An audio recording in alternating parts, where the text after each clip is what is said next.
So Ian Jackson is working on his point guard skills now? Good grief, we're getting a monster. You are Locked On Tar Heels, your daily podcast on the UNC Tar Heels, part of the Locked On Podcast Network, your team every day. Hey there, it's Tuesday, June 20th, 2023. Welcome into the Locked On Tar Heels podcast, the only daily North Carolina show out there. I'm your host, Isaac Shade, and I want to thank you for making us your first listen or watch every single day. Coming up on today's show, we are going to be talking about Ian Jackson, and more Ian Jackson. It's just been a minute since we've checked in on him, and there's some neat things happening that I want to talk about. We've got a listener question coming at the end of the show, or towards the end of the show, I guess I should say, from Jay Hardy. And so, Jay, thanks for that question. And so just looking forward to unpacking some things today about Ian. Now, quickly, though, before we get into him, yesterday on the show, we just talked a little bit about Jarin Stevenson and this timeline that just keeps feeling like, I don't know. But per Travis Branham on Monday, who is part of 247 Sports, we learned that Stevenson is planning, Branham said, planning to announce his college decision on Wednesday. Not reclass, just planning to announce his college decision. So, as we said yesterday, not learning about his reclassification yet, but that's where things are at. Again, I'm going to reiterate this word one more time, planning. Until we get firm commitment that that's what's happening, we just need to go there. Anyway, enough Jarin Stevenson. Let's talk about Ian Jackson. Ian Jackson has been right now working out for making the under-19 USA junior national team. As part of that camp, as part of those tryouts, Adam Zagoria posted about some of what Jackson's been doing and working on and going through from that camp. And the big point from his article was to say that Jackson's been working on, I didn't mean this pun in any way, but the point of the article is that Jackson's been working on his point guard skills. Says this from head coach Tad Boyle, Colorado's head coach, is the head coach of this under-19 team. And he says that he would like Jackson to play more at the point. Quote, this is from Ian. He, meaning Coach Boyle, he asked me to embrace my role and be a point guard, a leader, kind of guiding the guys that are new here and play like that. Just be a leader and a point guard. Now, here's the thing. If you're probably aware that Ian Jackson is part of Carolina's 2024 class. He's ranked 5th in the class right now at 247 Sports and is listed as, depending on which recruiting site you look at, either a 2 or a 3, either a shooting guard or like ESPN has him listed as a small forward.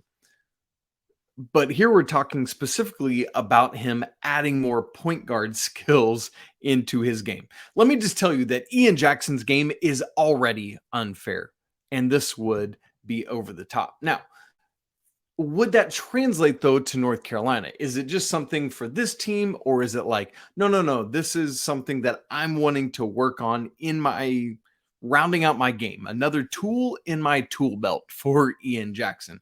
Well, he said this when Zagoria asked him about the North Carolina side of things. Quote, it's definitely something that I feel I can adapt to and become a better player at playing the one, meaning the point guard position. Not taking away from my natural skills, but just being able to expand my game a little bit.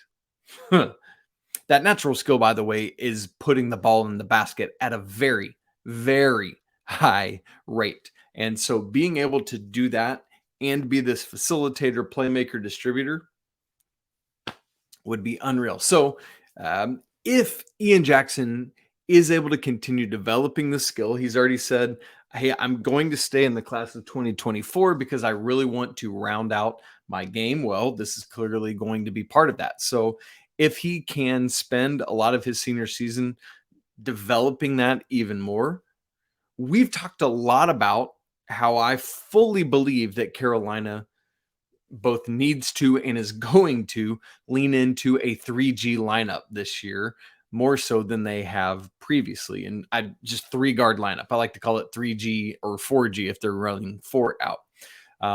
So Jackson developing these skills even more could allow Carolina to lean even more fully into that than maybe even they are here in 2023, where Jackson could be like this playmaking, scoring, defensive, like all that versatility that he has allows Coach Davis to basically put him out there and play some positionless backcourt between the 1 and 3 if these point guard skills grow at the rate they would need to do so to be there. But if you could find a way to have a positionless backcourt in 24-25, oh my, ridiculous. Now, there has been some concern over, well, now that Elliot's Cadeau has reclassified, who is going to be the lead guard that season, the 24-25 season? It could be Trimble. It could be, frankly, somebody we don't know about yet, right? Like, that's wide open right now. But let's not rule out the possibility that depending on Jackson's development with his point guard skills, you might not need to look any further than that young man himself. And quite frankly, that's just not fair for Ian Jackson to be as good as he already is, and then to be able to build on top of that with a willingness as a playmaker, which he is, by the way. And you've got to think that if that happens, that further development would only move him higher up the rankings. I mean, it's nitpicky, but to me, it's already silly that he's only 5th in the class of 2024. I mean, that's frankly low. But man, rounding out those point guard skills on top of that, continuing to work on his defense. Yeah. So, I mean, the dude is just a great basketball player. Like, in the Zagoria article, he linked to a tweet from the USA national junior team, just some highlights from the tryouts, and Ian Jackson figured quite prominently in this video, honestly. But watching this highlight video, I mean, his 3-point stroke is beautiful. The ball has such perfect, wonderful backspin on it. You love to see that. You can see there's a 3 at like the 1:15 mark. I mean, it's just splashy. But in this one video alone, that's like 2 minutes long, he's got a vicious dunk in transition. That 3 I just mentioned, a beautiful 2-man game where he throws a nice oop to a teammate to finish the play, shows off a little bit of his on-ball defense. They got a switch, and the guy with the ball made the shot, but Jackson did his part in it. And so, I mean, Ian Jackson, folks, is the real deal. Now, as for this under-19 team, he has made the team, will be once again vying for gold for the United States of America. I want to tell you a little bit more about that opportunity coming up in just a second. But first, this episode of Locked On Tar Heels is brought to you by our friends at FanDuel. Hey, baseball season is in full swing, and there's no better place to get in on the action than FanDuel, America's #1 sportsbook.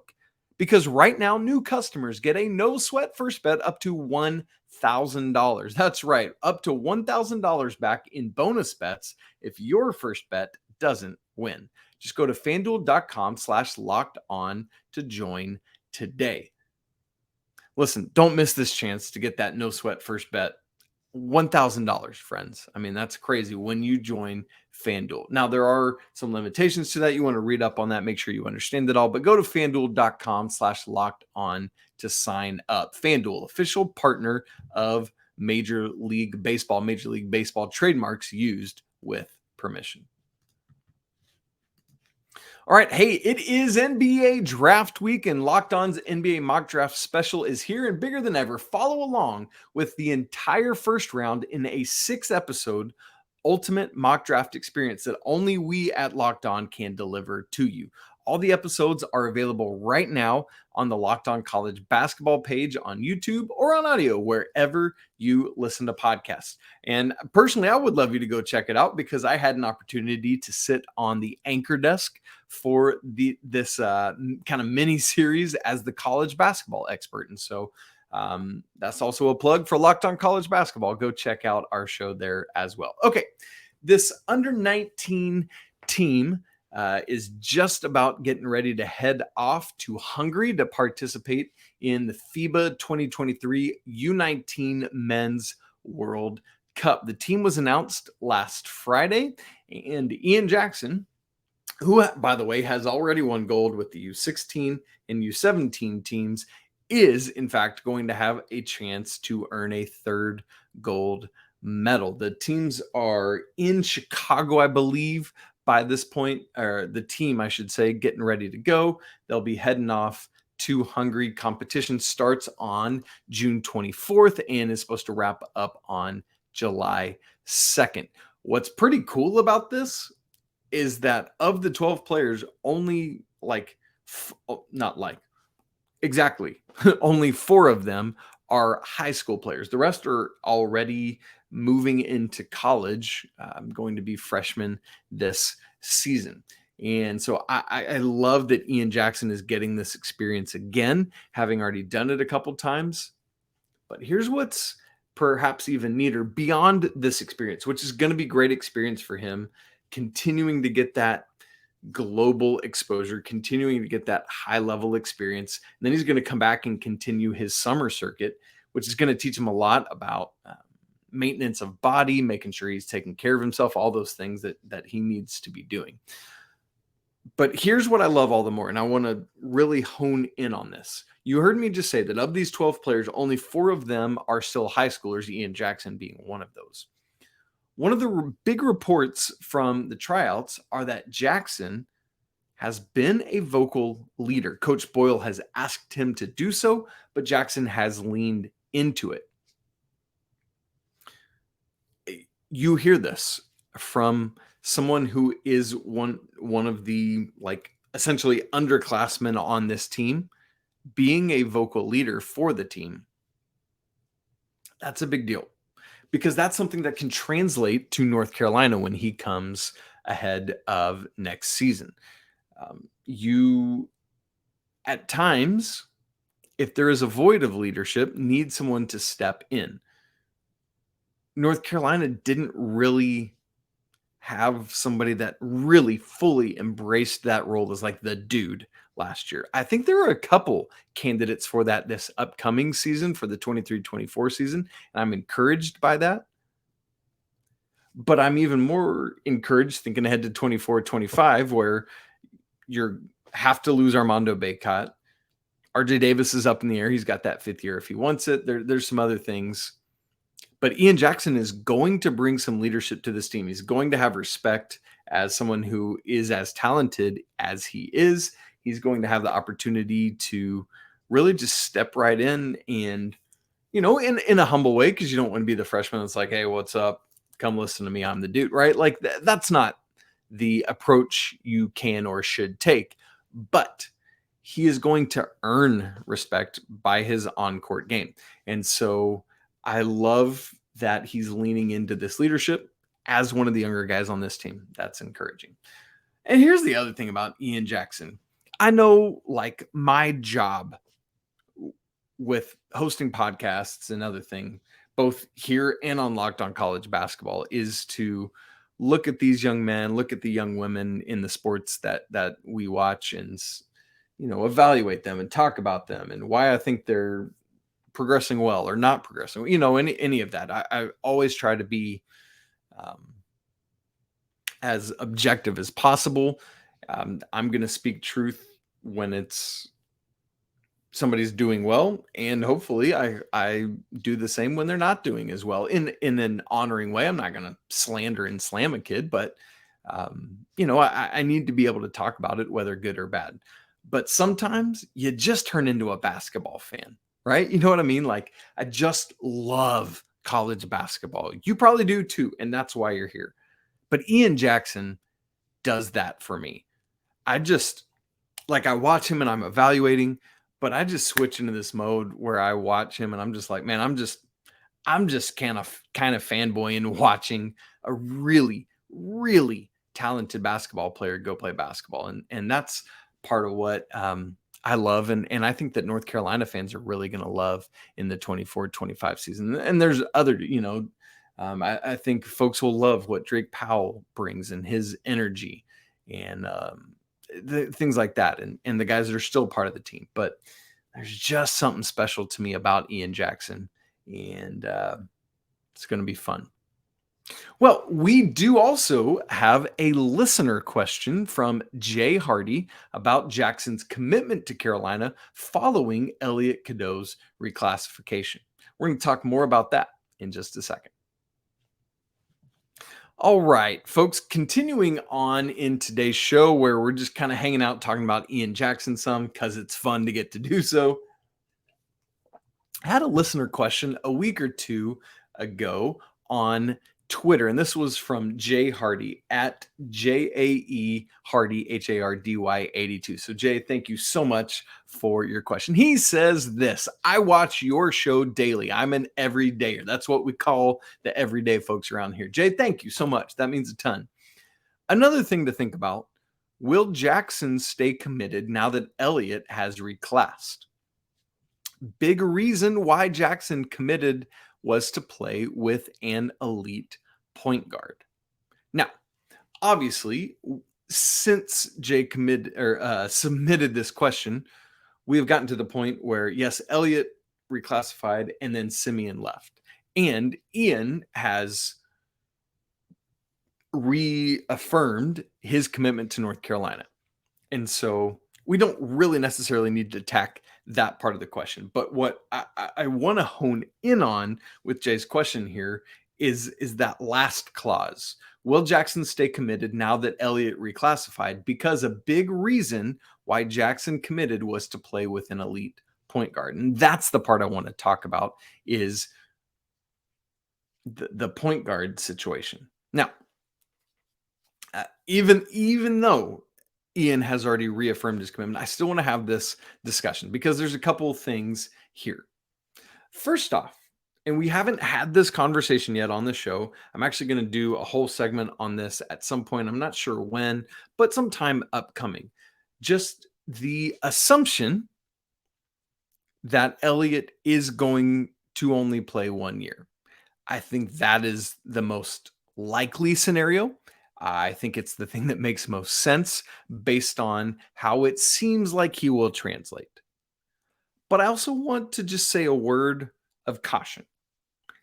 There is no 100% guarantee that Elliot Cadeau will just stay 1 year in college. I know that's his goal, is to, get in and out and move on. But lots of crazier things have happened in terms of players we thought would stay longer. Like Kobe White's a great example of that. Never dreamed he would be one and done. And then it was immediately evident that he would be. And then some players you thought would be one and done that stuck around for a couple extra years. Harrison Barnes was one of the, if not the first ever preseason All-American as a freshman and stuck around for 2 years, right? And so they're examples of this. So I imagine Elliot Cadeau will probably go after 1 year, but I think a big thing we have to answer with this question is to say there is no guarantee that Elliot Cadeau will not be a sophomore Tar Heel. Obviously, we're going to have to wait and watch and see everything unfold, but that's where we're at right now. Now, interestingly, going back to that article from Adam Zagoria, Ian Jackson said this about Elliot's reclassification. Quote, I think it was great. For him, it was the best decision from what he told me, so I'm proud of him for that. Hopefully he gets to go to the NBA after his first year, so I'm rooting for the best. Hopefully everything goes right for him, and I'll be watching. I'm cheering for Elliot, end quote. I love this. I think it's so easy to assume it's so cutthroat that these young men don't root for each other, or the young women in women's basketball or other women's sports. And there is some of that, sure. But I love just hearing them cheer each other on. Like, I think that's so cool and a great reminder of the humanity of who these people are.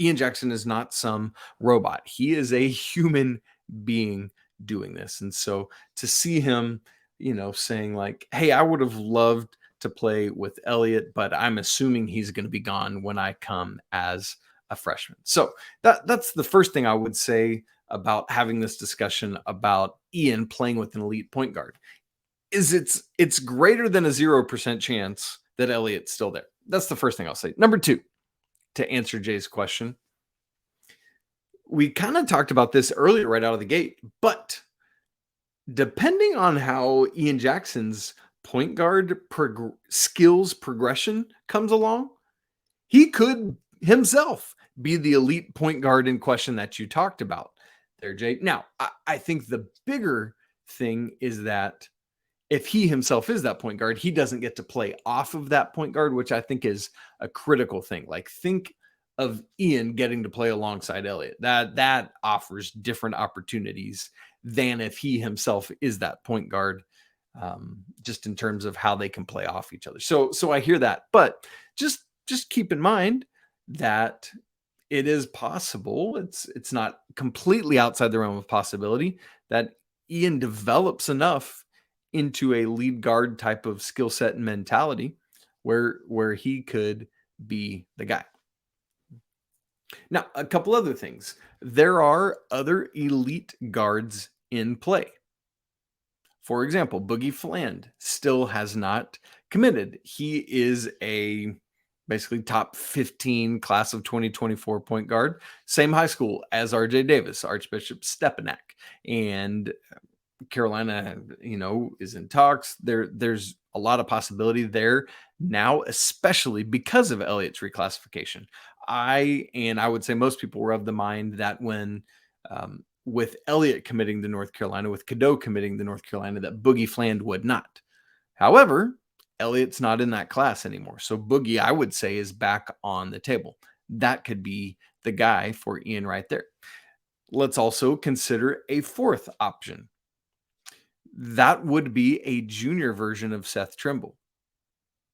Depending on how, the defense is there. It's clear and obvious and plain as day. Depending on how his offensive skill sets grow, Seth has the athleticism and capability to be, I'm going to stop short of saying elite point guard, but high enough level. And not that he can't be an elite point guard. It's just, you don't see it right now with where his offensive skill set's at. Does that make sense? And so, but he could be that dude alongside Ian Jackson if he's able to grow and progress at a good rate on the offensive side of the court. So we'll have to wait and see with that. But that's four things I would say, Jay, to your question. There's no guarantee Cadeau will just only be 1 year. It's probable, it's likely, but not definite. Jackson himself could be that elite guard. You could already have someone on the roster like Seth Trimble. And there's the possibility of still another elite point guard in the class of 2024, someone like Boogie Fland. And by the way, a fifth thing that I didn't say that's actually just now coming to me, but what up, transfer portal, right? Like, that is a thing. So we keep our eyes on all of that. So Jay, I hear your concern, but with all these multiple factors at play, that makes me feel comfortable and solid with Ian's commitment to North Carolina, on top of the fact that he himself has already said it. And all you can do is take him at his word. And so not something I'm concerned about in any way. And in fact, excited to see what happens and how it all plays out. But man, we're going to enjoy this year. But we'll keep tabs on this U19 team as they head over to Hungary and compete, hopefully bringing home another gold medal for the US of A. Friends, that's it for today's episode of Locked On Tar Heels, where we've just been hanging out, talking It's like an Ian Jackson love fest in here today. I hope you have enjoyed it. For you everydayers who will be back with us tomorrow, Coach Pat Kilby will be here. Going to have a great conversation and then a couple more shows to wrap up the week going on from there. If you would, go leave a review of the show, 5 stars. Let us know why you love Locked On Tar Heels so much, being part of this community. You can follow the show on Twitter at Locked On Heels. You can follow me on Twitter at Isaac Shade, ISAACSCHADE. If you want to have more in-depth conversation, shoot us an email, lockedontarheels@gmail.com. Don't forget to subscribe to the show, smash the like button, and leave comments on all your thoughts on Ian Jackson and what he'll bring to the Tar Heels. I want to remind you that it's always a great day to be a Tar Heel. We'll be right back with you tomorrow, but until then, say it with me. Peace.